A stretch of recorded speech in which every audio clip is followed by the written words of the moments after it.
শোনো না গো, আমাদের পশিডারি চ্যানেলটা সাবস্ক্রাইব করে পাশে থাকা বেল আইকনটি বাজিয়ে দিও প্লিজ। আর গল্পটি ভালো লাগলে অবশ্যই লাইক কমেন্ট শেয়ার করে দিও।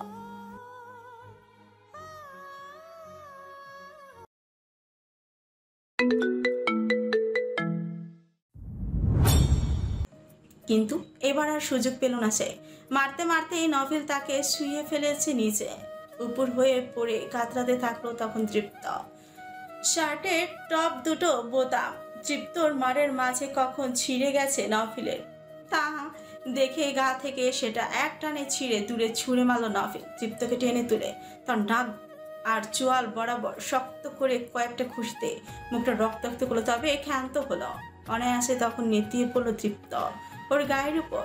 নফিলের মুষ্টঘাতের ভারটা তৃপ্তর আঘাতের তুলনায় বেশি ছিল, যার জন্য দ্রুতই কুপকাত হয়ে পড়ল তৃপ্ত।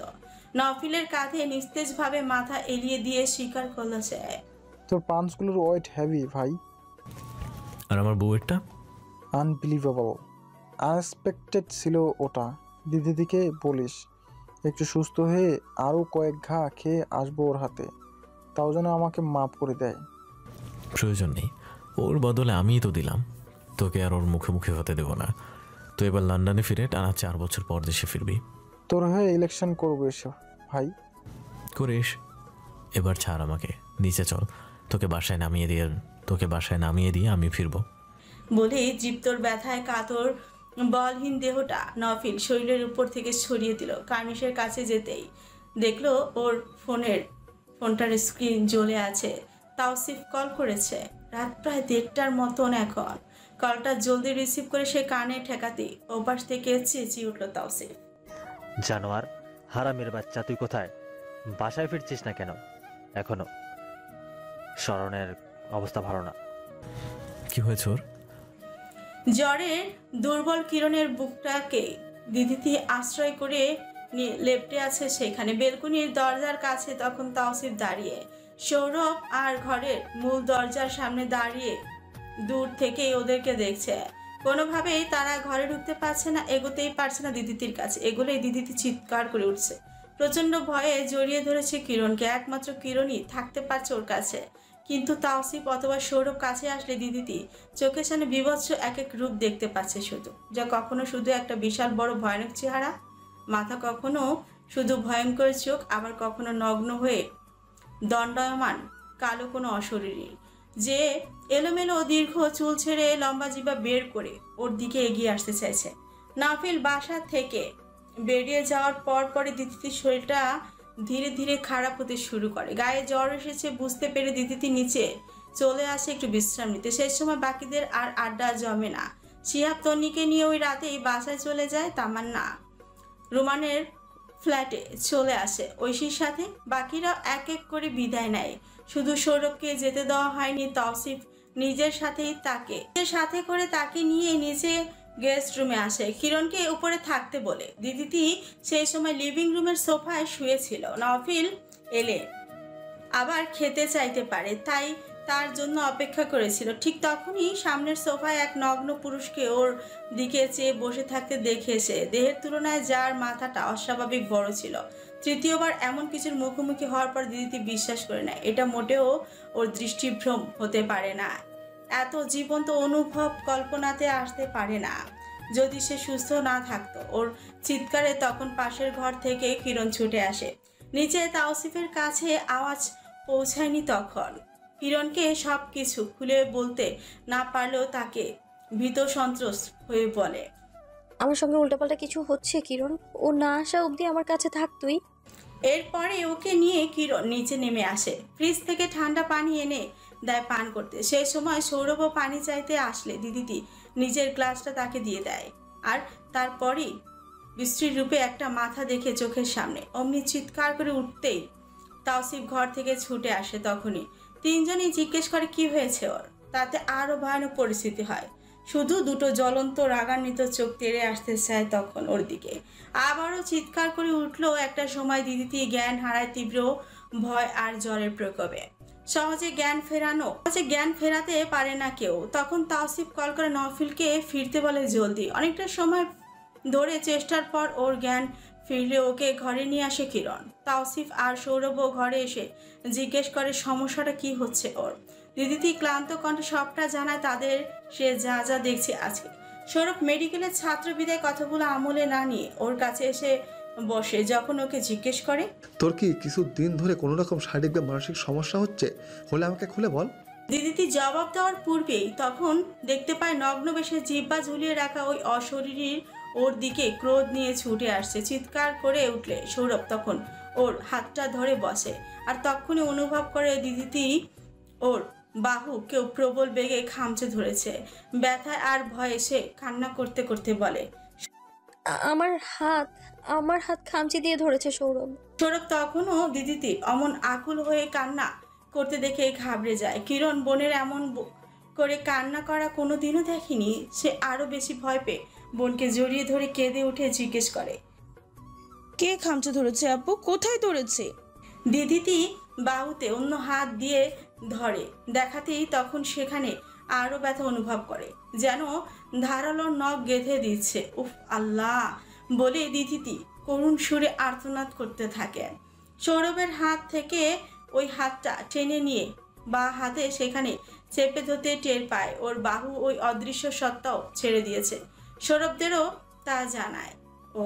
তাওসিফ চিন্তিত মুখ করে নির্বাক হয়ে শুধু দেখতে থাকে সবটা। তার কাছে কিছুটা হলেও বিশ্বাসযোগ্য লাগে দিদির কথাগুলো, কারণ কিশোর বয়সে নফিলও চোখের সামনে এমন অতি প্রাকৃতিক ঘটনা দেখতো নাকি প্রায়শই। যদিও ছোট থেকে নফিল অত্যাধিক সাহসী থাকাও কখনোই এমন করে ভয় পেত না, বরঞ্চ সেগুলো ইয়াসিফ আর তাকে স্বাভাবিক সুরেই জানাতো। এমন করে একদিন মাহতাব সাহেব শুনতে পান নাতির সাথে হওয়া ঘটনা। তারপরই বিশ্বস্ত এক মাওলানাকে বাসায় ডেকে নফিলকে তার কাছে সবটা জানতে বলেন তিনি। সেই মাওলানার হাফিজিয়া মাদ্রাসাতে গিয়ে নফিল 4 বছর বয়স থেকে 10 বছর অবধি ইসলাম শিক্ষা নিত। তবে যাকে শেখের যেদের কাছে হেরে মাহতাব শেখ নাতিকে কুরআনের হাফেজ বানাতে পারেননি, কারণ নফিল মাদ্রাসায় যাওয়ার বদলে তাওসিফ আর ইয়াসিফের স্কুলে গিয়ে বসে থাকতো প্রায় দিনই। তা দেখে জাকির শেখ নফিলকে ওদের সঙ্গে প্রাইমারি স্কুলে ভর্তি করে দিলে ইসলাম শিক্ষায় ব্যাঘাত ঘটে যায় ওর। সেদিন মাওলানা সাহেব নফিলের মুখে সব জেনে মাহতাব শেখের সঙ্গে আলোচনা করেন অনেক কিছু। সেসব অবশ্য ওরা কেউই শুনতে পায়নি। তবে নফিলকে ডেকে নিয়ে তিনি নিয়মিত নামাজ পড়তে বলেন, আর কতগুলো দোয়াও বলে দেন, যেগুলো রোজ ওকে আমল করতে বলা হয়েছিল। সাথে দোয়া লেখা একটা তাবিজও দিয়েছিল মাহতাব সাহেবের কথায়, যেটা সবসময় কাছে রাখার নির্দেশ দিতেন মাহতাব সাহেব। কিন্তু নফিল একটা সময় সেটা মাঝে মধ্যে ঘরে ফেলে রাখত, কারণ মাওলানা সাহেব নিজ আমল করাটাকে অধিক গুরুত্ব দিতে বলেছিলেন ওকে। কিন্তু হঠাৎ করে দিদিতির সঙ্গে এমনটা কেন হচ্ছে এখন নফিলের মতো? তাহলে ওর কি এইরূপ সমস্যা ছিল পূর্ব থেকেই, নাকি নফিলের জন্যই ওর সমস্যাটা হচ্ছে? দিদিতি হঠাৎ করে ধারণা করলো সৌরভ বা তাওসিফ যতবার ওর কাছাকাছি আসছে ততবারই ওই অশৈলীর রূপগুলো ওর দিকে রাগ নিয়ে ছুটে আসছে আর ওকে আঘাত করছে। তোরা প্লিজ একটু ঘরের বাইরে যা, আমার মনে হচ্ছে তোরা থাকলেই ওই জিনিস আমার কাছে আসছে। কি ফালতু কথা বলছিস, তোর মাথায় সমস্যা হয়েছে শরণ। তা নিশ্চিত হওয়ার জন্য দিদিতি সৌরভকে আদেশ করে শেষে তাওসিফ বলে চলে আসতে। তারপরেই তারা দূরে গিয়ে দাঁড়ায় ওর কাছ থেকে, এবং এরপরই দিদিতি সত্যি নিস্তার পায় ওসব জিনিসের আঘাত থেকে। নফিল বাসায় এসে পৌঁছালে অবশেষে রাত 2:30টার সময়। দীপ্তকে অজ্ঞান অবস্থায় ওখানেই ফেলে এসেছে সে। তবে মিনিট 40 আগে সবুজকে কল করে দীপ্তর ঠিকানা দিয়ে দীপ্তকে বাসায় পৌঁছে দিতে বলে, আর এও জানিয়ে দিতে বলে নেশারত অবস্থায় কাদের সঙ্গে যেন মারামারি করে এই হাল পেয়েছে। অবস্থা খারাপ হলে দীপ্তই তাকে কল করে আসতে বলে। সবুজ নফিলের বাসা থেকে বেরিয়ে তখন নিজ বাসাতে সবে পৌঁছে গিয়েছিল। সে ধানমন্ডি 2-এ থাকা নফিল তাকে অবহিত করে।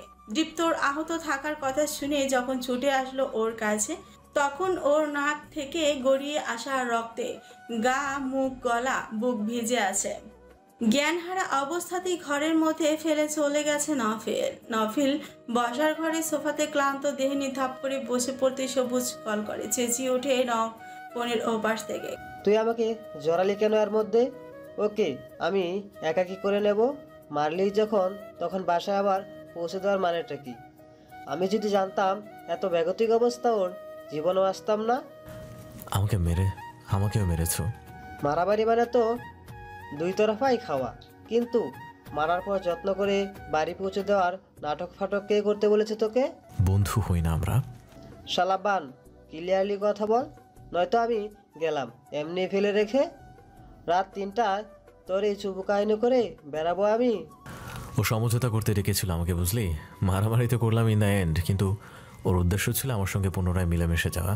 আমিও সেরকমই ব্যবহার করেছি সারাটাক্ষণ, তাতে লাভও হয়েছে। নয়তো ওর হাত কত দূর অবধি পৌঁছেছে সেটা জানা হতো না। ও বোধহয় আমাকে এতগুলো বছরও চিনতে পারেনি। আমি বেঈমানদের চিরতরে ত্যাগ করি, সেটাও ভুলে গেছে। বন্ধুত্বের স্বার্থপরতা, বিশ্বাসঘাতকতা, অসাধুতা একবার হলে সে বন্ধুত্বে আর ভরসা পাওয়া যায় না। তার থেকে বড় কথা, আমার বউকে নিয়ে ওর ভাবনা প্রত্যাশা বহু দূরে গিয়ে গিয়েছিল। যতই ও মাফ চাক, শুধরে যাওয়া দেখাক, নারী সম্পর্কিত ব্যাপারে পুরুষ মানুষের মানসিকতা কেমন হয় তা আরেক পুরুষ হয়ে জানিস নিশ্চয়ই। সেখানে সেই নারী আবার আমার বউ, আমার কাছে এক চুলো ছাড় নেই ক্ষেত্রে। ওর প্রবেশ আমার জীবনে, আমার সার্কেলে আজীবনের জন্য নিষেধ। একটু কষ্ট করে আজকের ফ্যাসাদটা ঘাড়ে নে ভাই। মালদ্বীপের টিকিট তাহলে তোর হাত দিয়ে দিব। সিরিয়াসলি বলছি তো, লোভ দেখালে একদম কুরবানি করে দেব কিন্তু। এতদিনেও হানিমুনে গেলাম না মানে আর যাওয়া হবে না। প্যাকেজটার মেয়াদ শেষ হওয়ার আগে যাওয়া তো দরকার। তুই আর রাতুল চলে যা। তাওসিফ ভাই কষ্ট পাবে না তোরা না গেলে? না, শুধু রেগে মেগে টাকাটা ব্যাগ দিতে বলবে। আচ্ছা শোন, দীপ্তকে নিয়ে যা তাহলে, আর ওকে যেন এই সপ্তাহে লন্ডন পাঠিয়ে দেয় ওর বাপ, নির্বাচনের আগে যেন দেশে ফিরতে না পারে। গল্পটা সেভাবেই সাজিয়ে বলিস। বললে যেন বিশ্বাস করবি। তোরা ওকে আবারও আটকে রেখেছিলি, সেটা দীপ্ত জানাবে না যেন? জানাবে না শিওর থাক, আমার সঙ্গে সুসম্পর্ক রাখার জন্য কিছুই জানাবে না। এই সুযোগেই তো তোকে গল্প জুড়তে বললাম। রাখছি তাহলে। কলটা কেটেই ঘরে যাওয়ার জন্য উঠে পড়লো তৌসিফ। গটগট করে নেমে এলো তখন উপর থেকে। চোখে মুখে তার দারুণ রাগ। তা দেখেই মনে পড়ল নফিলের দিদির অবস্থা খারাপ বলেছিল তৌসিফ। বাসায় ঢোকার আগে এই চিন্তাতেই মশগুল ছিল সে, কিন্তু বাসাতে ঢোকার পরে সবুজের গল্পে চিন্তাটা কি করে যেন মাথা থেকে সরে গেল। ব্যগ্র কণ্ঠে তৌসিফকে জিজ্ঞেস করল, কি হয়েছে ওর? কিছুই তো বললি না ফোনে। কার সাথে মারামারি করে এসেছিস? দীপ্ত পালিয়ে গেছে। ওর একটা অ্যাপার্টমেন্টে উঠে আমাকে ফোনে 2টো ছবি পাঠিয়ে ব্ল্যাকমেল করেছিল। আমি বেলস বিচে পার্টি করেছি শিপে, সেসবের ছবি। বাসায় ঠিকানা দিয়ে বলল মুখোমুখি বসে কথা বলতে। তারপর কথা হলো অনেক কিছু নিয়ে, সমঝোতা করতে চাইছিল আসলে। তখন জানতে পারলাম সে আমার উইকনেস ধরতে ওখানে স্পাই ঠিক করেছিল। খুন করতে কন্ট্রাক্ট কিলারের সঙ্গেও ডিল করতে চেয়েছিল। কথাবার্তা শেষে ফিরে আসার আগেই নিজের কুস্তি খেলার আমন্ত্রণ দিল আমাকে। ওকে মেরে ধরে সন্তুষ্ট হতে না পারলেও ওর বাপ যেন দেশ থেকে বিদায় করার বন্দোবস্ত সপ্তাহেই করে। তার ব্যবস্থা করলাম সবুজকে দিয়ে। ছেলে নেশা করে যেখানে সেখানে মার খেয়ে পড়ে থাকলে নির্বাচন আর করা লাগবে না, এই চিন্তাটা ঢুকিয়ে দিতে বললাম। স্বর্ণের কাছে যা। কিন্তু তুই ফোনে যেভাবে বললি তাতে তো ভয় পেয়েছিলাম খুব। কি হয়েছে বলছিস না কেন? তখন সত্যি খুব সিরিয়াস কেস ছিল। কি হয়েছে তা তুই আমার থেকে ভালো বুঝতে পারবি ওর কাছে গেলে। আমি আর সৌরভ এতক্ষণ ব্যালকনিতে বসেছিলাম। সৌরভ এখনো বসে আছে, কিরণও না ঘুমিয়ে। এসব শোনার পর নফিল চোট পাওয়া জায়গার ব্যথাগুলো ভুলে গেল। খুব খারাপ কিছু ওর আওয়াজ টের পেয়েও দৌড়ে সিঁড়ি বেয়ে ঘরে এলো। ঘরের আলো জেলে রাখা কিরণ দিদিতির সিথানে বসে ঝিমাচ্ছে, আর দিদিতি ওর কোলের উপর মাথা দিয়ে শুয়ে ওর হাতটা শক্ত করে ধরে ঘুমিয়ে আছে। কয়েক ঘন্টার ব্যবধানে উজ্জ্বল সজীব মুখটা কেমন ফ্যাকাশে হয়ে গেছে যেন। কিরণ ভাইয়া এসেছেন? কি হয়েছিল ওর? জলদি বলো তো, ঘুমিয়েছে কখন? আপনি ফ্রেশ হয়ে নিন আগে। ভাইয়া আপনাকে দেখতে কেমন যেন লাগছে। আপু ঘন্টাখানিক হলো ঘুমিয়েছে, এখন আর সমস্যা নেই। এখন সমস্যা না হলেও আমি যাওয়ার পর কি সমস্যা হয়েছিল? কিরণ বুঝলো বিস্তারিত না শোনা অবধি নফিল যাবে না, তাই দেরি না করে দিদিতি যা বলেছিল ওদেরকে সেটাই নির্ভুলভাবে জানালো সে নফিলকে। সবটা শোনার পর নফিলের অভিব্যক্তি কেমন হয় তা দেখতে উৎসুকভাবে তাকিয়ে রইল তার দিকে। ওর ধারণা নফিল এসব শোনার পরে বসবে থুর কি সব আবল তাবল বলছো। যেমনটা সৌরভ বলেছিল, কারণ দিদিতির বলা কথাগুলো কেউ সহজে বিশ্বাস করতে চাইবে না। সে নিজেও তো প্রথমে বিশ্বাস করেনি, কিন্তু যখন দিদিটি কামিজের হাতাটা নামালো তখন সত্যি দেখতে পেল ভুজ অংশে দেবে যাওয়া কতগুলো নখের চিহ্ন। সেখান থেকে বিন্দু বিন্দু রক্তও দেখা গেছে। নিজেই নিশ্চয়ই এমনভাবে ক্ষত করার মতো অসুস্থ নয় দিদিটি। নফিল চুপচাপ কয়েক পল দিদিটিকে অপলক দেখে চলে গেল বাথরুমে। গোসল করে বেরিয়ে এসে কিরণকে বলল, তুমি গিয়ে ঘুমিয়ে পড়ো কিরণ। আর সৌরভ কি এখনো বেলকনিতে? থাকলে ওকেও গিয়ে ঘুমিয়ে পড়তে বলো। কিরণ বোনের মাথাটা বালিশে নামিয়ে আদরে হাত বুলিয়ে দিয়ে বেলকনিতে চলে গেল। সৌরভ দেয়ালে ঠেস দিয়ে বসে ঘুমিয়ে গেছে। তাওসিফ অনেকবার বলেছিল তাকে ঘরে গিয়ে শুয়ে পড়তে, কিন্তু দিদিটির আতঙ্কিত মুখটা দেখে সে এক পাও নড়েনি। দিদিটিও পাশে বেশি মানুষ থাকলে একটু ভয় কম পাচ্ছিল বলে তারা কেউই আর ঘরে যায়নি। কিরণ সৌরভকে ডেকে তুলল। সৌরভ চোখ ডলতে ডলতে জিজ্ঞেস করল, ও ঘুমিয়েছে?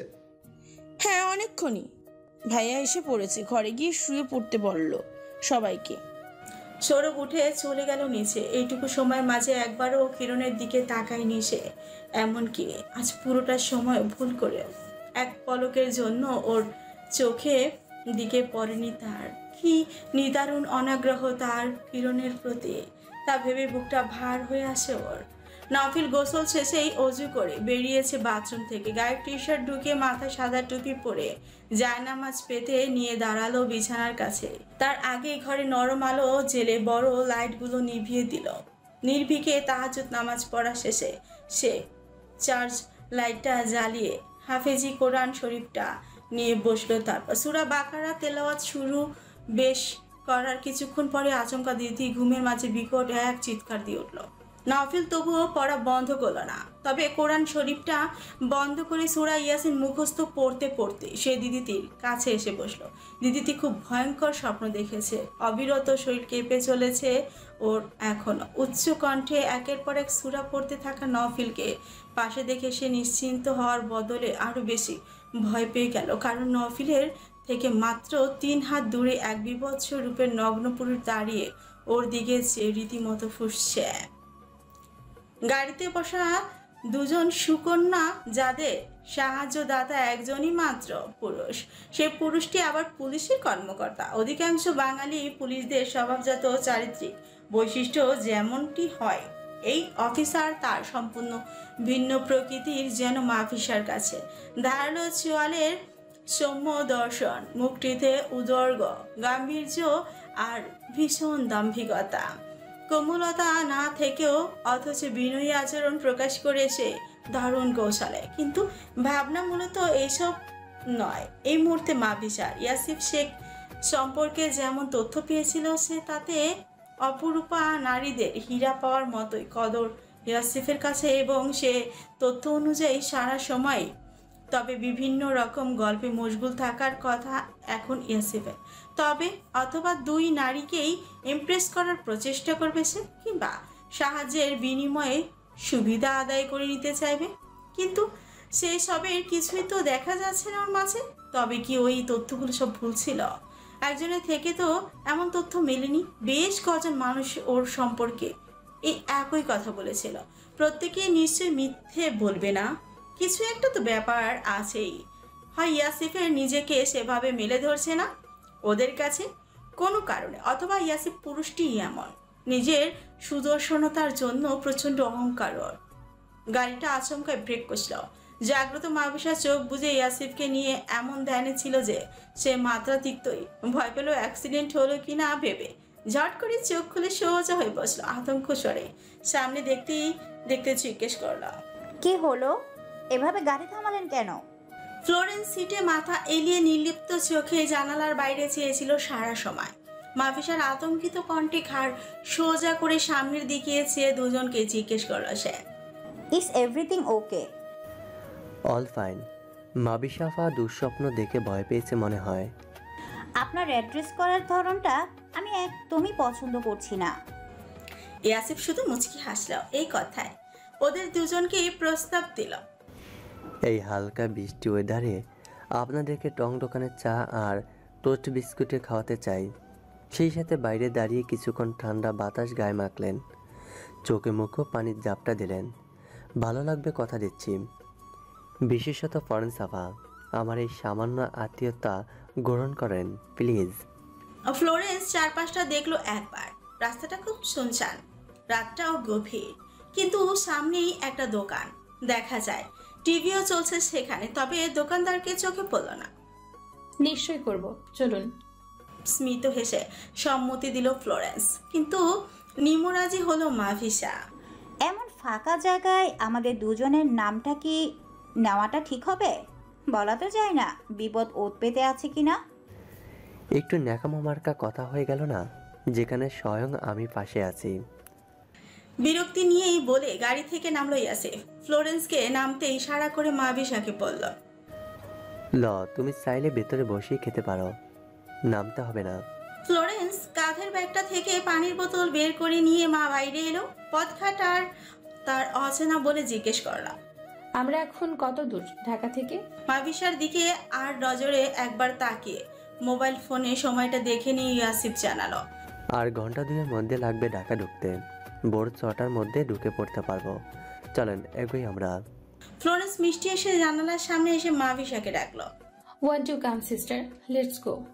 মাভিসা কিছুটা অপ্রতিভ হলো, কেননা এতক্ষণ দুটো মেয়ে একসঙ্গে গাড়িতে বসে, অথচ সৌজন্যবোধ থেকেও সে কোনো কথা বলার আগ্রহ বোধ করেনি, কিন্তু বিদেশিনী মেয়েটা ঠিকই সহজভাবে কুশলতা দেখালো। ব্যাপারটা আসলেই নেককারজনক। কি ধারণা পোষণ করবে মেয়েটা বাঙালি মানুষদের আন্তরিকতা নেই, একদমই উচিত হয়নি এমন অসামাজিক আচরণ করে, কিন্তু আবার এই মুহূর্তে বাইরে বের হতে ভালো লাগছে না তার। তাকে নিয়ে ইয়াসিফের ওই ডোন্ট কেয়ার অভিব্যক্তি অহংবোধ আঘাত করছে খুব, যার জন্য অত্যন্ত মেজাজ খারাপ তার ইয়াসিফের উপর। তাই ইয়াসিফের ঢঙের আতিথেয়তা গ্রহণ করার মতন প্রফুল্ল মন এই মুহূর্তে নেই। ফ্লোরেন্সকে হাসি ফিরিয়ে দিয়ে সে বলল, থ্যাংক ইউ ফ্লোরেন্স, কিন্তু আমারও খুব ঘুম ঘুম পাচ্ছে। ঢাকায় পৌঁছানো অবধি ছোট একটা ঘুম দিতে চাই, আর তাই আর চা খাবো না। তোমরা যাও, আমি বসি। ইয়াসিফ দাঁড়িয়ে ফোন দেখতে দেখতে দুজনের কথোপকথন সবটাই শুনেছিল, আর উপহাসের হাসি হাসছিল। বাঙালি আর অবাঙালি নারীদের মাঝে যে ব্যাপারটা আজ সে লক্ষ্য করলো তা হলো আত্মরম্ভিকতা আর আন্তরিকতা। কিন্তু পুরুষ মানুষ হলে কি ওই রকম ভাব ধরে চুপচাপ বসে থাকতে পারত? ফ্লোরেন্স এসে পাশে দাঁড়ালো। ইয়াসিফ ফোনটা পকেটে পড়ে হাঁটতে আরম্ভ করলো। মধ্যবয়সী দোকানদার জল চৌকি পেতে শুয়ে আছে, আর টিভিটা শুধুই আওয়াজ দিচ্ছে। অবশ্য খদ্দের ডেকে আনার বিশেষ কৌশলও বলা যায় এটা। চাচা 2 কাপ ঘন দুধের চা দেন তো, আর মসমসে ভালো স্বাদের টোস্টের সাথে। চোখ ডলতে ডলতে লোকটা মাথার টুপিটা ঠিক করে উঠে এলো। চৌকি থেকে মুখে কাঁচা পাকা দাড়িতেও একটু হাত বুলিয়ে চায়ের কেতলির কাছে এসে একবার ইয়াসিফ আর ফ্লোরেন্সের দিকে তাকালো। এমন রাত করে পরীর মতো মেয়েকে টি শার্ট প্যান্টে দেখে দোকানদারের ঘুম উবে গেছে, তাতে সন্দেহ নেই। ফ্লোরেন্সের মুখ না দেখে ও দোকানদার কল্পনাতে মাধুরী দীক্ষিতে সামনে দেখতে পাচ্ছে ভেবে নিয়ে ইয়াসিফকে জিজ্ঞেস করলো, ঘোরবার বার হয়েছেন আপনারা? ইয়াসিফ মাত্র এই সিগারেটটা বের করেছিল, দোকানে ঝুলিয়ে রাখা গ্যাস লাইট দিয়ে আগুন ধরিয়ে নিবে বলে। আকস্মিক দোকানদারের অহেতুক কৌতূহল দেখে কর্কশ গলায় জবাব রাখলো, ঘুরতে বের হই আর চোর ধরতে বের হই, জানাতে আসছি তা তোমারে। ফ্লোরেন্স একটু ফরকালো বোধ হয় হঠাৎ ইয়াসিফের রুক্ষ ভাষা শুনে। দোকানদারের দিকে তখন দৃষ্টি ছুড়ল একবার। সে কেমন কাচুমাচু করে চোরা চোখে তাকিয়ে দেখছে, আবার চায়ের কাপগুলো ধুলছে। ঘটনা বুঝতে পেরে সে নিচ থেকেই দোকানদারের ছাউনি থেকে বেরিয়ে অন্য পাশে এসে দাঁড়ালো, যে পাশটায় আধার। ইয়াসিফও তখন বিপরীত পাশে এসে দাঁড়িয়ে সিগারেট টান দিতে দিতে আশপাশে নজর বুলাতে থাকলো। মুখ থেকে কালো মাস্কটা খুলে প্যান্টের পকেটে রেখে বেশ কবার চোখে মুখে পানি ছিটিয়ে নিতেই মনে পড়লো ফ্লোরেন্সের ব্যাগ থেকে টিস্যু বের করে আনা হয়নি। ইয়াসিফের দিকে নজর গেল সে সময়। অপ্রত্যাশিতভাবে ইয়াসিফেরও নজর পড়লো তখন তার দিকেই। দুজনে চোখে চোখ মিলতে ইয়াসিফ আবছাভাবে ফ্লোরেন্সের বাঙালিয়ানা চেহারাটা আবিষ্কার করলো। ইংল্যান্ডের জলবায়ুতে বসবাসের ফলেই হয়তো ফ্লোরেন্সের ত্বক বর্ণ চেহারার কাঠামো প্রথম নজরে ব্রিটিশদের মতো লাগে, কিন্তু ভালোভাবে দেখলেই বোঝা যায় আদতে সে বাঙালি। আর হবে নাই বা কেন, যেখানে বাবা মা দুজনই বাঙালি। ফ্লোরেন্সের শুভ্র উজ্জ্বল ভেজা মুখটা দেখতে দেখতে হঠাৎ করে ইয়াসিফ মনে মনে আওড়ালো জলপদ্ম। ফ্লোরেন্সকে তাকিয়ে থাকতে দেখে দূর থেকে জিজ্ঞেস করল, কোনো সমস্যা? ফ্লোরেন্স মাথা নাড়িয়ে না জানালেও এগিয়ে এলো চিন্তিত মুখ করে। দেখে ফ্লোরেন্স বলল তখন, টিস্যু ফেলে এসছি গাড়িতে। ও ব্যাপার না, দোকান থেকে নিয়ে দিচ্ছি এখনই। মাবিশা বসে বসেই গাড়ির ভেতর থেকে ওদেরকে দেখেছিল। ইয়াসিফকে নিয়ে জল্পনা কল্পনার সময় ও আসলে ভাবেইনি এভাবে ওকে ফিরিয়ে দিতে পারে ইয়াসিফ। ছেলেটাকে ঘিরে ভালোবাসা না তৈরি হলেও আকর্ষণের পাশাপাশি প্রখর এক ঘন আবেগ তৈরি হয়েছিল ওর। সেই জায়গাটা এখন ধীরে ধীরে ইয়াসিফকে পেতেই হবে। গুম হয়ে থাকা এমন একটা জিদ্দি মনোভাব গড়ে উঠেছে। প্রত্যেকক্ষণ কত বড় অপমানসূচক শব্দ, যার ওজন বহন করার মতো ক্ষমতা আসলেই ওর নেই।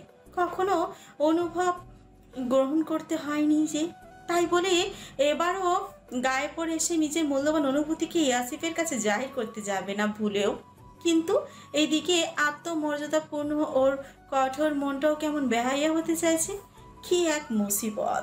হাতে টিস্যুর প্যাকেট নিয়ে ইয়াসিফকে দোকানের পাশের আধার দিকটাতে যেতে দেখে চুপ করে চোখ বুজে নিল সে। ছেলেটার চেহারার কোমল ভাব না থাকার পরও প্রচণ্ডভাবে মন কাড়ে ওর। তাই তো সে মনটা বিশৃঙ্খল হতে পড়তে চায়। এরপর থেকে এত বেশি আর দেখবে না সে ওই অহংকারী অফিসারটাকে।